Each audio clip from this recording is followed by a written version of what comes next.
अस्सलाम वालेकुम। कैसे हैं आप सब? उम्मीद है आप लोग ठीक ठाक होंगे।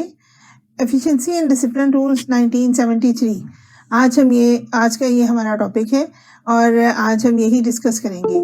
एक गवर्नमेंट सर्वेंट को एफिशिएंट होना चाहिए और उसको डिसिप्लिन होना चाहिए, ये आप सब जानते हैं। लेकिन एफिशिएंसी और डिसिप्लिन की बेस क्या है, उसके ग्राउंड्स क्या हैं, आज हम ये डिस्कस करेंगे। मतलब एक गवर्नमेंट सर्वेंट को किस तरह से एफिशिएंट होना चाहिए और उसको किन किन चीज़ों में डिसिप्लिन का मुजाहरा करना चाहिए और किन चीज़ों में वो एफिशिएंट ना हो और डिसिप्लिन का मुजाहरा ना करे तो फिर उसके अगेंस्ट पेनल्टीज लग सकती हैं। ठीक है, आज की वीडियो में हम ये सब डिस्कस करेंगे। तो चलिए आइए वीडियो स्टार्ट करते हैं। In exercise of the powers conferred by Section 25 of the Civil Servants Ordinance 1973, number 14 है ये, 14 of 1973, the President is pleased to make the following rules, namely, अच्छा जी, ये अब इन्होंने ये बताया हुआ है। इसमें सबसे ज़्यादा इम्पोर्टेंट बात जो याद रखने की है वो ये है कि ये सेक्शन 25 है, section 25 of the civil servant ordinance 1973। ठीक है, सिविल सर्वेंट ऑर्डिनेंस जो आया था 1973 में, उसमें ये जो है उसका सेक्शन 25 है, जिसके अंडर ये सब के सब रूल्स जो हैं वो प्रेसिडेंट ने मेक किए थे। फिर इसमें नेक्स्ट है short title, commencement and application. These rules may be called the Government Servants Efficiency and Discipline Rules 1973. अच्छा जी, अब इन रूल्स को कहा जाएगा, इनको कहा जाएगा government servants efficiency and discipline rules. ठीक है, 1973 एफिशिएंसी एंड डिसिप्लिन रूल्स 1973 के जो हैं वो इनको कहा जाएगा, ये इनका नेम है। ठीक है, और फिर उसमें फौरन से उन्होंने ये भी बताया है कि they shall come into force at once and shall apply to every civil servant. यानी ये at once come into force आ जाएंगे at once and shall apply to every civil servant, और हर सिविल सर्वेंट पे ये every civil servant जो है, ये दिस इज इम्पोर्टेंट कि हर सिविल सर्वेंट पे ये जो रूल्स होंगे वो ये लागू होंगे। ये नहीं होगा कि ये सिर्फ छोटे जो मुलाजमीन हैं उन पे ये लागू हों और बड़ों पे ना हो, ये एवरी सिविल सर्वेंट पे ये लागू होंगे। ठीक है, ये रूल्स जो हैं। फिर उसके बाद है ग्राउंड्स और पेनल्टी। अब हमारे पास ग्राउंड्स क्या होते हैं पेनल्टी के लिए? ग्राउंड्स का मतलब है कि हम किन किन बेसिस पे पेनल्टी जो है वो किसी को दे सकते हैं। जाहिर बात है, अगर हम किसी के खिलाफ कोई कार्रवाई कर रहे हैं, कोई एक्शन ले रहे हैं, तो हमें वो बेसिस जो है वो पहले से बतानी होगी। उन गवर्नमेंट सर्वेंट्स को पहले से आगाह करना होगा कि अगर आपने ये काम किए तो आपके खिलाफ एक्शन हो सकता है। तो अब ग्राउंड्स में यही आता है कि वो कौन से काम हैं जो कि अगर सिविल सर्वेंट करे तो उसके खिलाफ एक्शन हो सकता है। Where a government servant in the opinion of the authority, number A, is inefficient or has ceased to be inefficient. अच्छा जी, अब inefficient हो जाए गवर्नमेंट सर्वेंट और cease to be efficient हो जाए, मतलब efficient ना रहे या inefficient हो जाए। मतलब inefficient का मतलब होता है incompetent, inefficient का मतलब होता है कि वो इनकम्पिटेंट हो जाए। ठीक है, इनएफिशिएंट का मतलब होता है वो इनकम्पिटेंट हो जाए, किसी काम जो भी उसका लेवल है काम करने का वो उस लेवल पे काम ना कर सके। और has ceased to be efficient, और या फिर वो पहले बहुत एफिशिएंट था और आहिस्ता आहिस्ता उसमें मतलब वो एनर्जी खत्म हो गई है और अभी वो इनकम्पिटेंट हो गया है, अभी वो बिल्कुल कोई काम नहीं कर सकता है। ठीक है, और फिर बी है इसका part, is guilty of misconduct. Misconduct मतलब वो मिसकंडक्ट का मुर्तकिब हुआ हो। मिसकंडक्ट क्या होता है? अच्छा जी, मिसकंडक्ट का मतलब होता है कि मिसबिहेवियर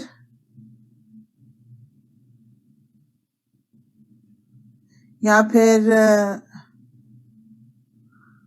रॉन्ग डूइंग।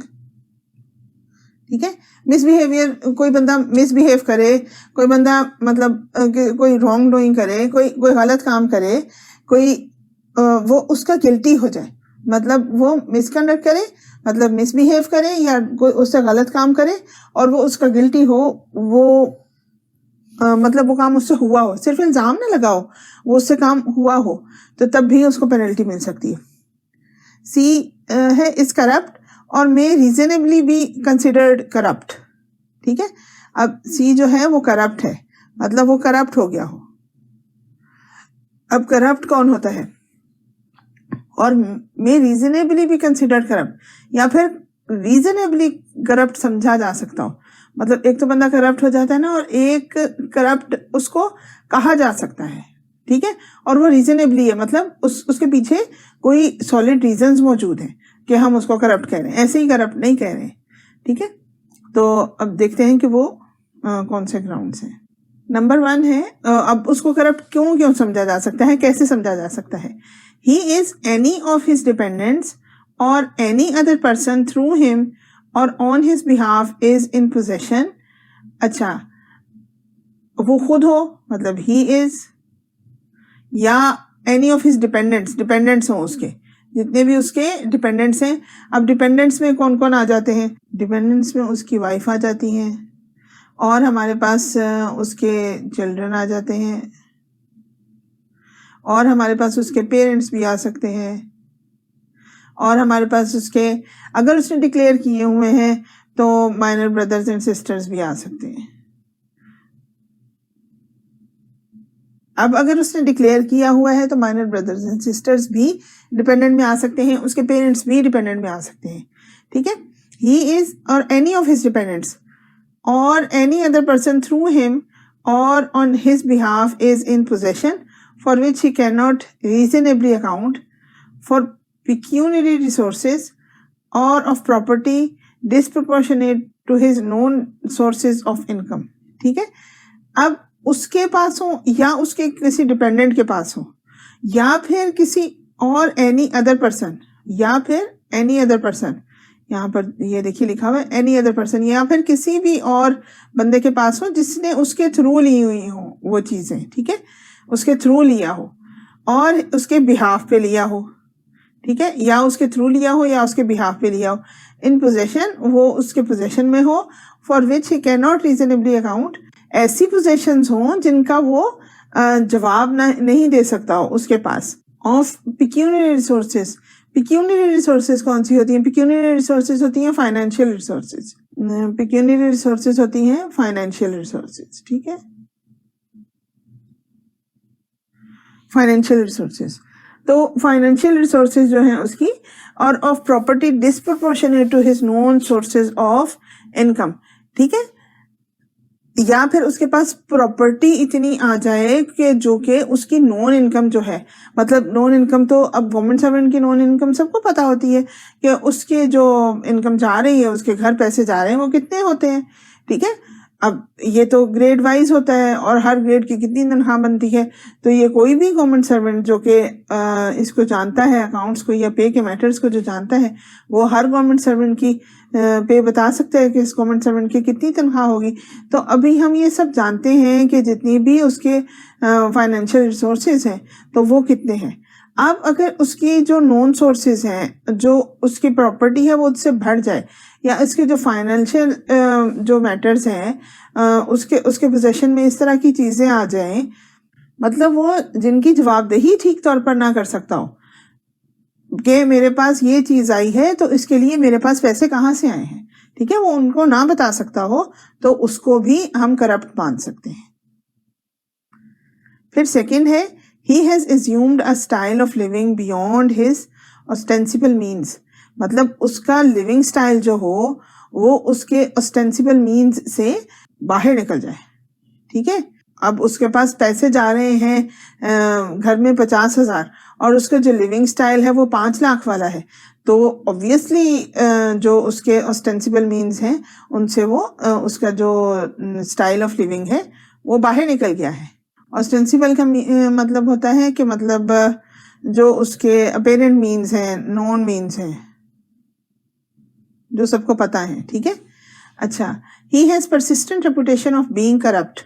अब या फिर उसकी नंबर 3 है, ये उसकी परसिस्टेंट रेपुटेशन हो, मतलब उसको बंदे बार बार कहते हो कि ये करप्ट है, ये बंदा करप्ट है, ये बंदा करप्ट है, एक बंदा ना कहे सारे बंदे कहें, बहुत ज्यादा लोगों की ज्यादा लोग उसको करप्ट समझते हो, तो वो भी करप्ट ही समझा जाएगा और उसके अगेंस्ट भी हम ये जो कार्रवाई है वो कर सकते हैं। डी है इज एंगेज्ड और reasonably suspected for being engaged. या तो वो खुद एंगेज हो या फिर सस्पेक्टेड हो, सस्पेक्टेड ऑफ बीइंग एंगेज्ड हो, या तो वो एंगेज हो किसी ऐसी चीज में या फिर सस्पेक्टेड हो कि वो इस तरह के किसी काम में एंगेज्ड है। ठीक है। इन सबवर्सिव एक्टिविटीज, सबवर्सिव का मतलब होता है कि जो आपके कंट्री के अगेंस्ट एक्टिविटीज होती हैं। इन सबवर्सिव एक्टिविटीज मतलब रिबिलियस एक्टिविटीज, यहाँ पर मैं इसका लिख देती हूँ रिबिलियस, REBELLIOUS, रिबिलियस एक्टिविटीज। अब वो जो एक्टिविटीज हों उसकी वो रिबिलियस एक्टिविटीज हों कोई ऐसी, तो इन सबवर्सिव एक्टिविटीज में मतलब रिबिलियस एक्टिविटीज में कंट्री के अगेंस्ट एक्टिविटीज में वो मुलविस हो गया हो or is reasonably suspected of being associated with other engaged in subversive activities or is guilty of disclosure of official secrets to any unauthorised person. ठीक है। अभी या फिर उस पर रीजनेबली सस्पेक्टेड हो। वो रीजनेबली सस्पेक्टेड का मतलब क्या है कि हम उस पर बजा तौर पर शक कर सकते हो, बजा तौर पर वो मशकूक आदमी हो कि वो ऐसे लोगों के साथ एसोसिएट है, ऐसे लोगों के साथ मिलता जुलता है। एसोसिएट का मतलब कि उसके साथ ऐसे लोगों के साथ उसके ताल्लुकात हैं with other engaged in subversive activities, जो कि किसी भी तरह की रिबिलियस एक्टिविटीज में मुलविस है। ठीक है। और is guilty of disclosure of official secrets to any unauthorised person, या फिर वो डिस्क्लोजर की जो ऑफिशियल सीक्रेट्स हैं उसने डिस्क्लोज किए हैं, ऑफिशियल सीक्रेट्स। ठीक है। अब हर तरह के ऑफिशियल सीक्रेट्स होते हैं गवर्नमेंट सर्वेंट्स के पास, तो वो किसी भी अनऑथराइज्ड पर्सन को वो हम डिस्क्लोज नहीं कर सकते होते। तो अगर आपके पास कोई ऑफिशियल सीक्रेट है और आपने उसको डिस्क्लोज कर दिया है किसी भी ऐसे पर्सन की जिसको जो कि अनऑथराइज्ड है, वो बेशक कोई भी हो सकता है, तो तब भी आप जो हो वो इस तरह की गिल्टी हो सकते हो। सबवर्सिव एक्टिविटीज में वो भी शामिल किया जा सकता है। And his retention in service is therefore prejudicial to national security, या और फिर जो जाहिरी बात है इसकी जो रिटेंशन है सर्विस में, मतलब इसका रहना सर्विस में मौजूद रहना, वो is therefore prejudicial to national security, वो नेशनल सिक्योरिटी के लिए खतरा है। प्रीजुडिशियल है, प्रीजुडिशियल टू नेशनल सिक्योरिटी यानी मफाद आमा के खिलाफ हो गया अब उसका वहां पर गवर्नमेंट में रहना, जो अवाम के मफाद के अगेंस्ट चला गया। द अथॉरिटी में इम्पोज ऑन हिम वन और मोर पेनल्टीज, फिर जो अथॉरिटी है वो उस पर इम्पोज कर सकती है एक या एक से ज्यादा पेनल्टीज। ठीक है। तो अब हम देखेंगे कि पेनल्टीज कौन कौन सी होती हैं, कौन कौन सी पेनल्टीज हैं जो कि इम्पोज की जा सकती हैं। इसमें दो तरह की पेनल्टीज आती हैं, एक माइनर पेनल्टीज होती हैं और एक मेजर पेनल्टीज होती हैं।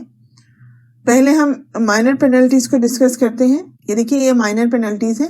इसमें सबसे पहले आ जाता है सेंश्योर। ठीक है। सेंश्योर का मतलब है कि डांट डपट करना। किसी ने गलत काम किया तो ऑफिसर ने उसको इन राइटिंग दे दिया या जुबानी कह दिया, दोनों ही सेंश्योर में आते हैं कि भाई तुमने आइंदा अगर ऐसा किया तो तुम्हारे खिलाफ कार्रवाई की जाएगी and this and that and all that. ठीक है ना। सेंश्योर में ये आ जाता है डांट डपट। और फिर है विद होल्डिंग, नंबर सेकेंड है with holding for a specific period. अब इसमें विद होल्डिंग का ये जो वर्ड है ना, this is important. With holding का वर्ड क्यों इंपॉर्टेंट है? क्योंकि जो जितनी भी हमारी माइनर पेनल्टीज होती हैं, ये जितनी भी माइनर पेनल्टीज हैं, माइनर पेनल्टीज में विद होल्डिंग जो है ये इंपॉर्टेंट है, क्योंकि इसमें जितने भी आपको बेनिफिट्स मिलने होते हैं, जो भी आपको गवर्नमेंट की तरफ से कोई बेनिफिट अगर मिलने वाला है तो आप उसको विद होल्ड कर लेते हो। माइनर पेनल्टीज में ये चीजें विद होल्ड होती हैं और मेजर पेनल्टीज में चीजें जो होती हैं वो रिवर्स हो जाती हैं। ठीक है। आपको दे के ले लिया जाता है, माइनर पेनल्टीज में आपको दिया ही नहीं जाता, वो विद होल्ड कर लिया जाता है। For a specific period promotion और इंक्रीमेंट। ठीक है। अब इसमें स्पेसिफिक पीरियड भी इंपॉर्टेंट है, यानी स्पेसिफिक पीरियड आपको इसमें बताना होता है। अगर आप किसी की प्रमोशन या इंक्रीमेंट विद होल्ड कर रहे हो तो आप उसको स्पेसिफिकली आप उसका पीरियड बताओगे कि मैं स्पेसिफिकली इतने पीरियड के लिए ये विद होल्ड कर रहा हूँ। ठीक है। Otherwise than for unfitness for promotion or financial advancement in accordance with the rules or orders pertaining to the service or post। अब हमने उसकी विदहोल्ड कर लेना है स्पेसिफिक पीरियड के लिए प्रमोशन या इंक्रीमेंट को, ठीक है। जो भी उसको मिलना थी, ठीक है, मतलब इंक्रीमेंट मिलती है गवर्नमेंट सर्वेंट को सालाना, ठीक है, तो ये विदहोल्ड की जा सकती है। और प्रमोशन मिलती है, प्रमोशन अब कुछ टाइम स्केल्स होते हैं, तो कुछ टाइम स्केल्स में मतलब उसको वो प्रमोशन जो होती है वो ड्यू हो जाती है, मतलब 5 इयर्स के बाद आपको नेक्स्ट स्केल ड्यू है, तो वो जो प्रमोशन है वो भी जो आपको ड्यू है वो भी विदहोल्ड की जा सकती है, ठीक है। तो स्पेसिफिक पीरियड के लिए विदहोल्ड कर लेना प्रमोशन या इंक्रीमेंट को, तो ये हमारा जो है वो सेकेंड माइनर पेनल्टी है। फिर नंबर 3 है स्टॉपेज, मतलब हमने स्टॉप कर दिया for a specific period at an efficiency bar in the time scale otherwise than for unfitness to cross such bar. तो अब हमने एक स्पेसिफिक पीरियड के लिए, अब देखिए इसमें स्पेसिफिक पीरियड इसमें भी लिखा हुआ है, इसका मतलब है कि स्पेसिफिक पीरियड की जो टर्म है ये बहुत इंपॉर्टेंट है। ये इंपॉर्टेंट इस वजह से है कि जब भी आप किसी को कोई पेनल्टी देंगे इस तरह की, उसकी तनख्वाह रोकने वाली या उसकी इंक्रीमेंट रोकने वाली, तो आप उसके लिए पीरियड जो है वो डिफाइन करेंगे according to his guilt. According to that आप उसको मतलब आप उसके लिए एक पीरियड डिफाइन करेंगे कि भाई तुम्हारा इतने स्पेसिफिक पीरियड के लिए तुम्हारी ये इंक्रीमेंट जो है वो मैं रोक रहा हूँ, या इतने स्पेसिफिक पीरियड के लिए तुम्हें जो टाइम स्केल मिलना था वो मैं रोक रहा हूँ। Number 4, recovery from pay of the whole or any part of any pecuniary loss caused to government by negligence or breach of orders, ठीक है। मतलब रिकवरी फ्रॉम पे सजा मिल सकती है, एक तरह की पेनल्टी मिल सकती है कि उसकी पे में से रिकवरी की जाए। पिक्यूनरी लॉस मतलब फाइनेंशियल लॉस जो भी हुआ है उसकी पे में से रिकवरी की जाए जिसकी वजह से गवर्नमेंट को लॉस हुआ है, ठीक है, बाय नेग्लिजेंस और ब्रीच ऑफ ऑर्डर्स, या फिर ऑर्डर्स ना मानने की वजह से। ब्रीच ऑफ ऑर्डर्स मतलब ऑर्डर्स को ना मानना, या नेग्लिजेंस मतलब निग्लेक्ट कर देना, इग्नोर कर देना। तो मतलब इन चीज़ों की वजह से अगर उससे कोई पिक्यूनरी लॉस हुआ है, फाइनेंशियल लॉस हुआ है, तो हम उसको ये उसकी पे में से रिकवरी कर सकते हैं। फिर आ जाइए बी है मेजर पेनल्टीज। अब माइनर पेनल्टीज आपने देख ली, माइनर पेनल्टीज का मतलब है कि छोटी छोटी पेनल्टीज जो छोटी छोटी सजाएं दी जा सकती हैं गवर्नमेंट सर्वेंट को, ठीक है, इसका उसकी मतलब जॉब पर ज्यादा फर्क नहीं पड़ता है। अब मेजर पेनल्टीज देख लेते हैं, ये थोड़ी बड़ी सजा है। उसमें सबसे पहले आ जाता है reduction to a lower post और टाइम स्केल और to a lower stage in a time scale, ठीक है। अब सबसे पहले इसमें क्या है कि reduction to a lower post, आपको लोअर पोस्ट पे भेज दिया जाए, मतलब आप एलडीसी थे यूडीसी बने, आपको दोबारा से एलडीसी बना दिया गया, ये रिडक्शन टू लोअर पोस्ट है। और टाइम स्केल मतलब आप टाइम स्केल में आप 5 साल के बाद आप आगे चले गए थे, आपको बैक स्टेज भेज दिया गया, मतलब आपकी उसी टाइम स्केल में पिछली स्टेज पे भेज दिया गया। और to a lower stage in a time scale, ये मैंने अभी आपको बताया कि आपको लोअर स्टेज में उस टाइम स्केल में लोअर स्टेज पे भेज दिया गया, ठीक है। कंपल्सरी रिटायरमेंट, कंपल्सरी रिटायरमेंट का मतलब है कि किसी को जबरदस्ती रिटायर कर देना। अभी उसका टाइम नहीं आया लेकिन आपने उसको जबरदस्ती रिटायर कर दिया, तो उसको कंपल्सरी रिटायरमेंट कहते हैं। रिटायरमेंट जो गवर्नमेंट सर्वेंट्स खुद से ले सकते हैं वो 25 years, at the age of 25 years ले सकते हैं, क्योंकि उनकी जो सर्विस है वो मैच्योर होती है at the age of 25 years, ठीक है। 25 ईयर्स पे सर्विस मैच्योर हो जाती है, और या फिर at the age of 25 years of service, ये उनकी सर्विस मैच्योर हो जाती है, या फिर वो 60 years of age, 60 years of age पे जब वो रिटायर होते हैं तो इसको कहते हैं सुपर एनुएशन, ठीक है।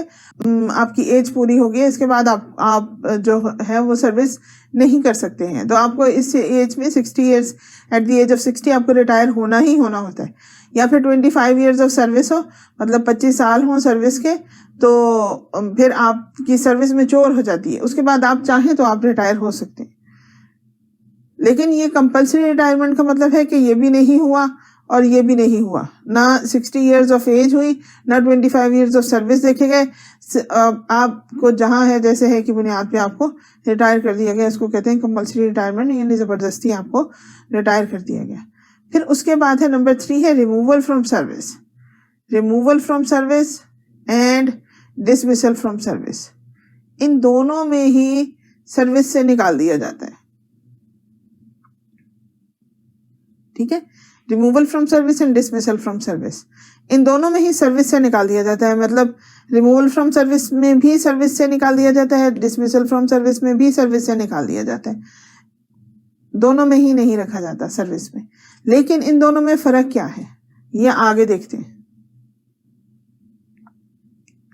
Removal from service does not but dismissal from service does disqualify for future employment. यहाँ पे ये देखिए ये कह रहा है कि रिमूवल फ्रॉम सर्विस जो है वो नहीं करती, लेकिन डिसमिसल फ्रॉम सर्विस जो है वो करता है। आपको डिसमिसल फ्रॉम सर्विस करता है। क्या करता है? डिसमिसल अगर आपको किया गया है तो वो डिसक्वालीफाई कर देता है फॉर फ्यूचर एम्प्लॉयमेंट।